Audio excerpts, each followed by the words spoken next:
Good morning on this Sunday, October 8th, and welcome to the Georgia Gang.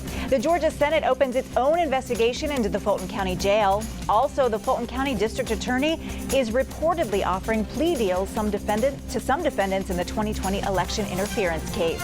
And Georgia's high school athletes can now cash in on their name, image, and likeness. Melita, Phil, Theron, and Janelle are all here. The debate and discussion begin right now. From the Fox 5 studios, the Georgia Gang starts now. The troubled Fulton County Jail now faces yet another investigation, this time from the Georgia Senate. 10 inmates have died in custody this year, and there are growing concerns about the problems plaguing the aging and overcrowded facility. We've all watched with great concern the tragedy that continues to unfold at the Fulton County Jail. Thursday morning, several state senators announced the creation of a new subcommittee that will take a deep dive into the issues at the Fulton County Jail, where 10 inmates have died this year alone. When something has happened and it's not being addressed, and we're having constituents come to us who have either had direct impact or have lost loved ones in the jail, and we don't see action, we have to step in. The sheriff says the jail is not only overcrowded, but falling apart. Calls for change ramped up after the death of inmate LaShawn Thompson, whose body was found covered in insects. Members of the subcommittee toured the jail Wednesday and talked with the sheriff. We're not coming at this from an adversarial standpoint. We're coming at it as a body that wants to help have solutions to this issue. The first public hearing will take place on November 2nd at 10 a.m. at the state capitol. The Fulton County Sheriff's Office says it welcomes any assistance. Theron, to you first this week. I mean, lots of agencies are investigating this facility, but could this state investigation mean state money to help build a new facility?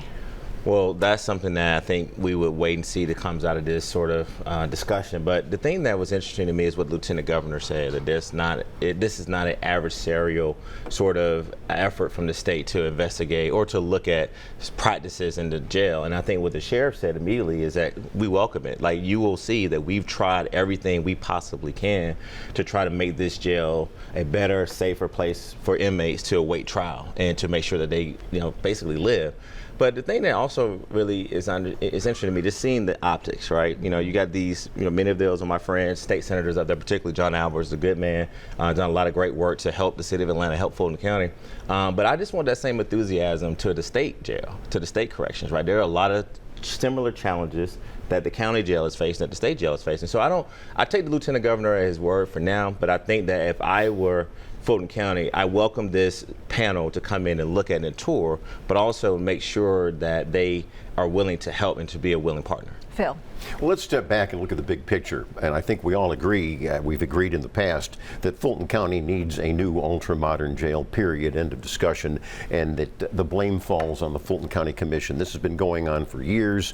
They should have done something. We're at an impasse now, if you want to get into the weeds a little bit, between the Fulton County Commission and Sheriff Pat Labatt. We got to get some of those inmates out of there, in my opinion. And there's a proposal floating, take 500 plus inmates and go down to that prison in South Georgia. We're stuck on negotiations there. The city jail needs, the mayor and city council supposedly say, come on, we'll take some inmates. I don't know who's right or wrong, but we're stuck in negotiations there between the sheriff and the mayor to try to get inmates in that jail. So I think it's a mess. I think that I agree with Theron. I praise Lieutenant Governor Burt Jones and Senator Randy Robertson and Senator John Albers. They're stepping in. I'd like to see some money, because we need to get some money appropriated to at least try to get some Band-Aid fixes before we get a new facility. Melita, Theron did point out that the Georgia state prisons have their share of problems, yet state senators are only looking into the Fulton County Jail at this time. I mean, is that a mistake? I mean, should they broaden this investigation? There probably needs to be a broader investigation. It's also interesting that they say it's not partisan, and yet they've only got one Democrat on this 6-person committee. The other thing that needs to happen is you have to look at why some of these people are in jail. You have senators who have limited when judges can set bail and release people on bail. So that means they have to stay in jail. You don't have enough judges to efficiently process the cases of these people who are in jail. So does the state need to authorize more Superior Court judge seats for Fulton County? So it's a very comprehensive system of justice that goes beyond just the physical jail building. That's an interesting point that we really haven't heard much about the Superior Court judges. Janelle, some demonstrators protested outside the governor's mansion this week, calling for prison reforms across the state, saying that these issues go far beyond Fulton County. Yeah, absolutely. And I actually sit on the Board of Corrections, so I was appointed by Governor Kemp. And I must say that this is a comprehensive discussion, and perspective matters.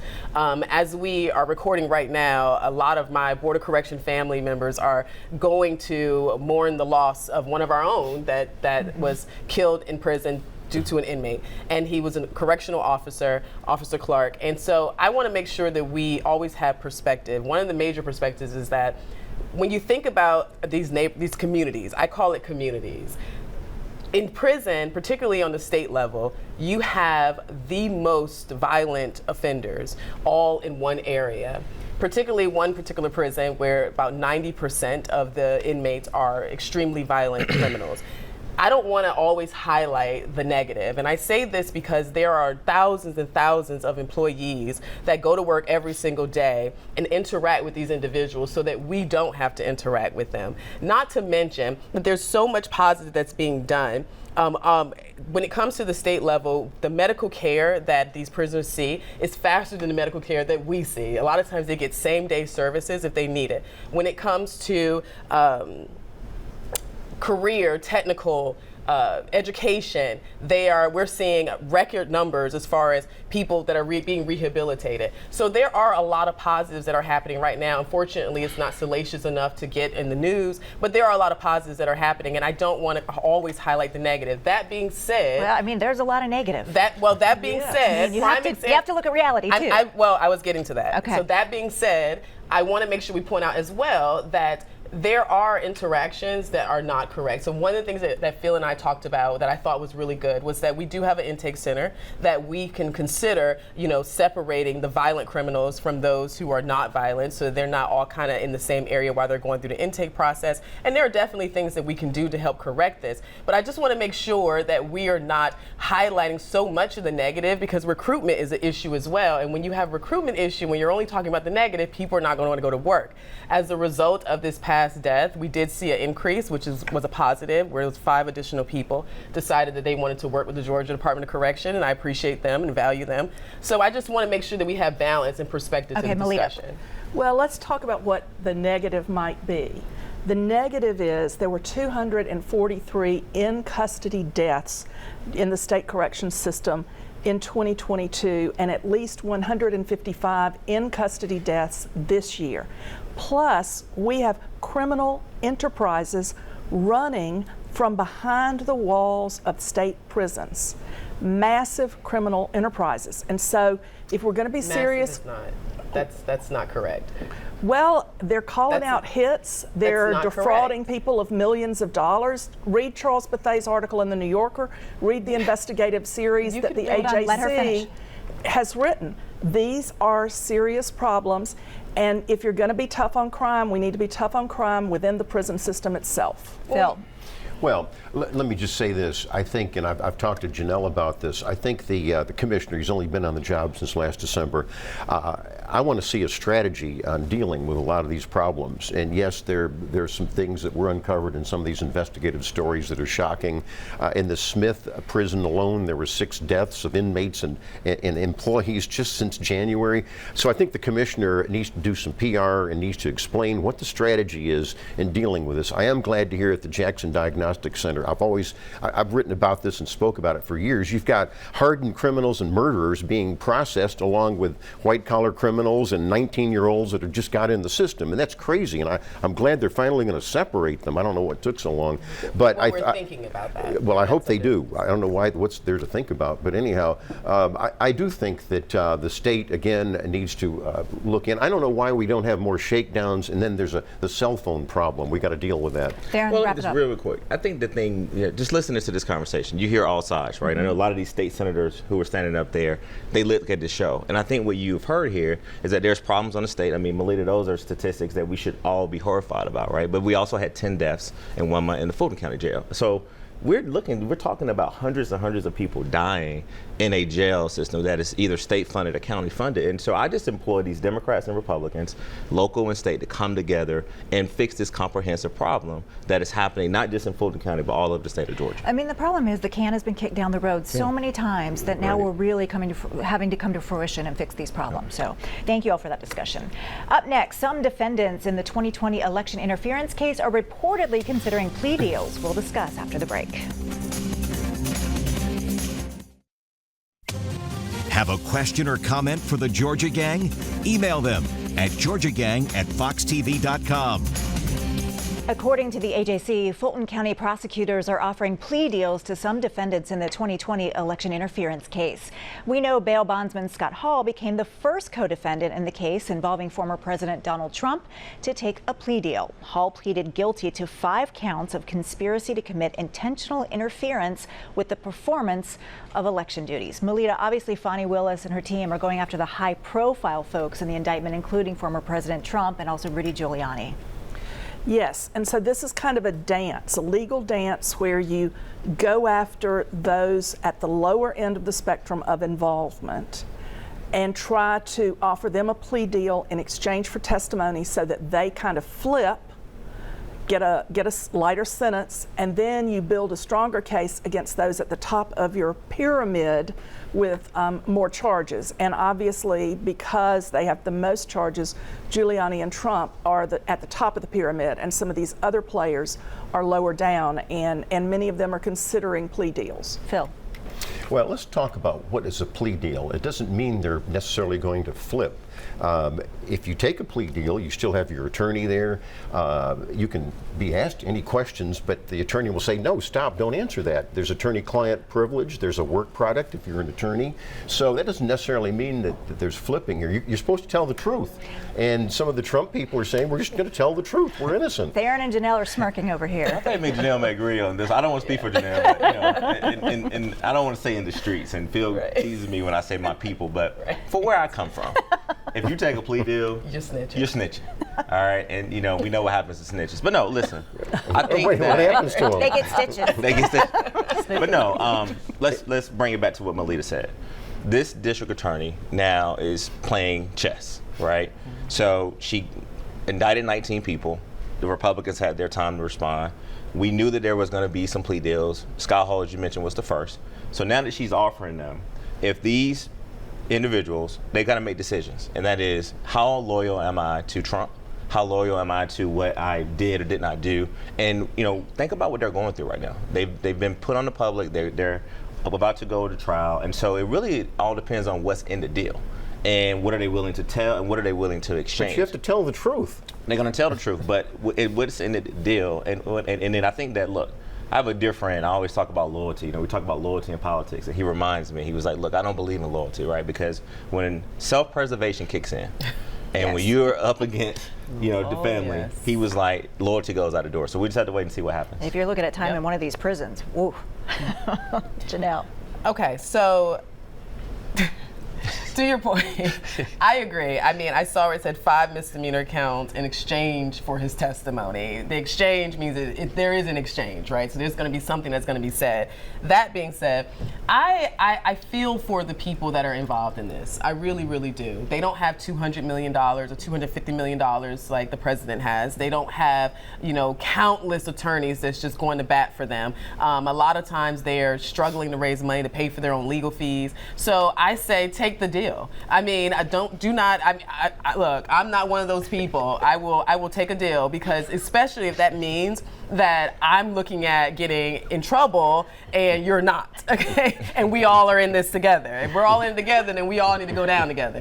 That being said, I do think that we're going to see more of this. I think we're going to see more people that's going to say, you know what, let's just see what the deal is. Let me explore it. Because, again, who wants to, go down for something alone? It's going to be interesting to watch. Okay, I want to move on because the AJC is reporting new court filings involving the crash that killed 2 members of the UGA football program. The attorney for the Athletic Association says former recruiting analyst Tory Bowles made the fateful choice to get in a vehicle with an intoxicated Chandler LaCroix. Now, LaCroix and offensive lineman Devin Willock were killed. Bowles was seriously injured and has filed suit. And this is really turning into a nasty court battle, Theron. And it's just, I know that the lawyers have to do their jobs, but to hear that, no, it's your fault because you got in that car and you made that decision, that's tough to hear. I'm sure for the families, I'm sure for Bowles. Definitely the families, right? And so, look, I'll be real quick on this one. This tragedy should have never happened. And now that it's happened, we're in this sort of finger-pointing game about, oh, no, it's your fault or it's your fault. The University of Georgia has a unique opportunity right now to put forward some policies that can prevent something like this from happening again.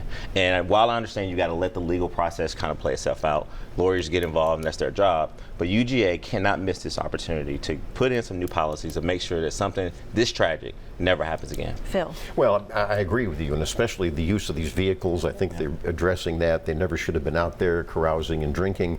And of course, I think that one of the problems with Tory Bowles, the young lady who was in the car, she should have realized that they were already driving and there was a drunk driver. When they had their first stop at a Waffle House, she should have gotten out. And that's what anybody really should try to do. But finally, I think the coach has to get tougher publicly. I want some of these players publicly punished, and the worst thing you can do is to bench them. All right, I want to move on. The state election board voted Tuesday that all Georgians will continue to cast their ballots by touchscreens at their polling places. Election integrity activists began raising concerns over Georgia's touchscreen voting machines, saying that those large, bright, vertical touchscreens allow other people in the room to see a voter's selections in violation of state law. Melita, over to you for this one, because you can see the screens. I mean, what happened to the curtains? Well, and they have the curtains to prevent anyone from tampering with the machines. But, and here in Atlanta, we have fairly large voting places. But in rural areas where everybody knows everybody, there's smaller voting places, and it's more of a problem in some of those places because everybody knows everybody and you don't vote secretly. I can walk into my polling place and nobody knows me, except now sometimes they watch the Georgia Gang and they do. But it's a bigger problem in these rural areas. And this is a problem, talking about kicking the can down the street, this is a problem which was brought up 4 years ago. The Elections Board tabled it then and said they would study it. And that's what they did this last week. It's a problem they've known about, but the state and federal law require ballot secrecy, and the State Board of Elections is doing nothing to preserve secrecy of the voting process. Janelle, this seems like an easy fix. I mean, you got the curtains or you got those screen protectors where you can't see. I know Theron has one on his laptop, so.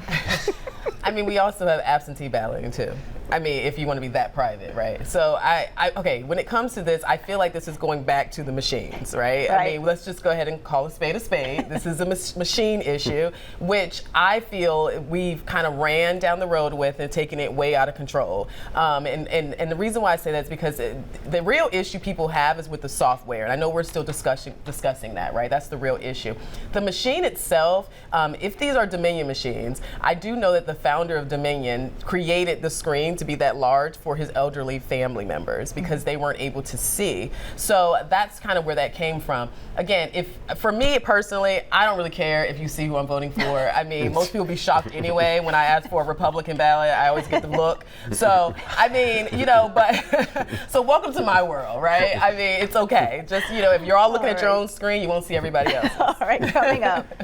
Family members of a man who died after he was tased by an Atlanta police officer are calling for the release of the body cam footage. We'll discuss next. Join the discussion on the Georgia Gang Facebook page and watch past episodes on the Georgia Gang YouTube channel. The family of a man who died after he was tased and restrained by an Atlanta police officer in August is continuing their call for justice. They want the body cam footage of the incident involving 62-year-old Deacon Johnny Holman released to the public. Some members of the Atlanta City Council have joined in that fight. What's the holdup here, Theron? I know that there's an investigation ongoing, but sometimes we see the release of the body cam footage right away to kind of quell any type of, protests or any questions or concerns. Well, my sympathy goes out to the family. And then the other thing that's, brought this back to light is the peaceful protesting and sort of encouragement through advocacy at City Hall that's working. And that is to say, hey, this is a case that a lot of us, I don't know about you all, but I didn't really hear about it instantly, and I'm learning more about it in the coming weeks.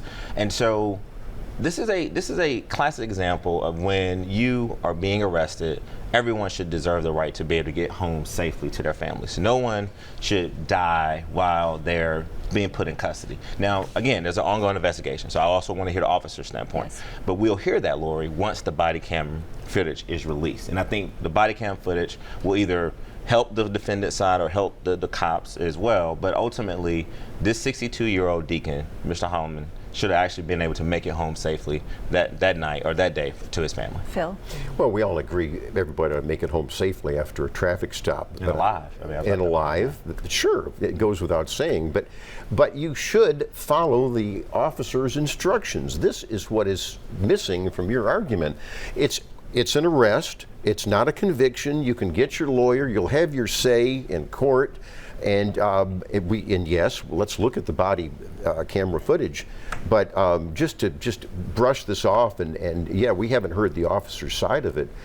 Follow the instructions of the law enforcement officer. Melita. Well, I think what makes this case so poignant is that the family had a rule that if you're being stopped by the police, you call a family member. And so his daughter heard the 17.5-minute interactions between him and the police officer, heard him saying, "I can't breathe," heard his pleas. And so her recounting that at these protests gives an added element of poignancy to this discussion. And it should be pointed out, he refused to sign the ticket. He was resisting the officer. All right, I want to move on. But they've changed that policy now. Yeah. Yes. All of us can refuse to sign and then the officer can write ticket refused, which I think is good. And if it was 17 minutes, where were the medical people? Like, did they get called? That's what I was going to ask. How quickly were they there? Because, I mean, look, you can refuse, right, and you can follow instructions, and then you get into a little scuffle. But when the police tased, that's not, our viewers sometimes want us to tell the whole story. He was tased, right? So he wasn't shot. So I think, didn't use that lethal force. But then, we can just debate whether or not tasing is lethal force or not. But once he was tased, and he clearly was medically sort of like, if it hurt him and he couldn't breathe, did someone call the paramedics, and how quickly did they come? We'll continue to follow this case. I got to move on. The Georgia High School Association approved new rules this week to allow athletes from any sport to earn money for their name, image, and likeness, known as NIL deals, without losing amateur status. Janelle, high school students getting paid? Absolutely not. I am not a fan of this at all. This is where you learn how to be mature. This is where you learn that how to have discipline and build character. And you don't do that with money. Okay, money is a magnifier. It will only magnify how already immature you are. I totally disagree with this 100%. Making these high school students instant celebrities is not a good plan when you're 16 to 17 years old. And over the years, we've seen that professional football players and basketball players and athletes don't know how to manage their money. All right. So I just want to say, because for all the local sponsors, I have a daughter who plays soccer. But, they don't have time for jobs. They're on the field. They're on the court. They're practicing. Right. They really don't. They don't have a lot of time. The way sports is now, it's not just high school. Get the bag. I mean, look, get that bag. You out here. I mean, you're right. 5 a.m., in the evenings. And then, but to Janelle's point, the parental responsibility is going to have to kick in, because you give a teenager that much money, they got to make sure they have some guardrails. I'm glad you said that. I don't know why we're talking about a lot of money either. So, Lori, you and I have a friend in Augusta whose son, 14 years old, yes, first one to sign, actually was the first one to sign, and a car dealership is the sponsor, and he can't even drive. This but is it's going to be a crazy. great commercial from what I hear. All right, I got to wrap it up for winners and losers. Stay tuned, everyone. Time now for the week's winners and losers. Bill, I'll start with you. I'll have to name Governor Brian Kemp for two things. One is the Site Selection magazine picked Georgia again for the 10th year in a row as the #1 place to do business, and they cited several things, a low tax structure, incentives, and stable, I might add, Republican government. They didn't have that, but I would say for the last 10 years we had Republican governance. And then secondly, he lowered the gas tax, which will help us. And then I have another winner. I went to a reception the other night. It was the National Day for the island of Taiwan, the Republic of China. That's the anti-communist China. And we have a sister city relationship between Taipei and Atlanta, and they're a great ally of the United States, and I'm glad to support them. Melita. Well, Heather Cox Richardson's book, Democracy Awakening, has debuted on the New York Times bestseller list at the #4 spot. I'm excited to be talking with her on the Carter Center stage Tuesday evening at 7 p.m. You can order your book from Acapella and get a Zoom link because the event has been sold out for weeks. Very nice. All right, Theron. I'm just going to have one winner because Phil went long. But no, the YMCA. No, you never do. No idea. Eric case. But no, the YMCA of Atlanta is celebrating 100 plus years. Total reform, this Jordan Hall of Morris Brown. I also met Jeannie Garcia, who's the Senior Director of Family Services at the YMCA. She's a big fan of the show. But big shout out to the YMCA and the great work that they're doing near the AUC campus and for the west side of Atlanta. That's great. Once again, condolences to the family of Officer Clark, who lost his life in the state prison. Also, Coach Snicker is my winner. I love the Braves. Those of you who know I love the Braves. And he is allowing fans to sit in while they're practicing so that they don't lose their fire, as we go into this postseason. So go Braves, go Coach Snicker. You're my favorite. And yeah, all smart right. strategy. Great. We'll leave it there. Go Braves. All right, everybody. Thanks so much for Braves. watching. We will see you again next week. Bye-bye.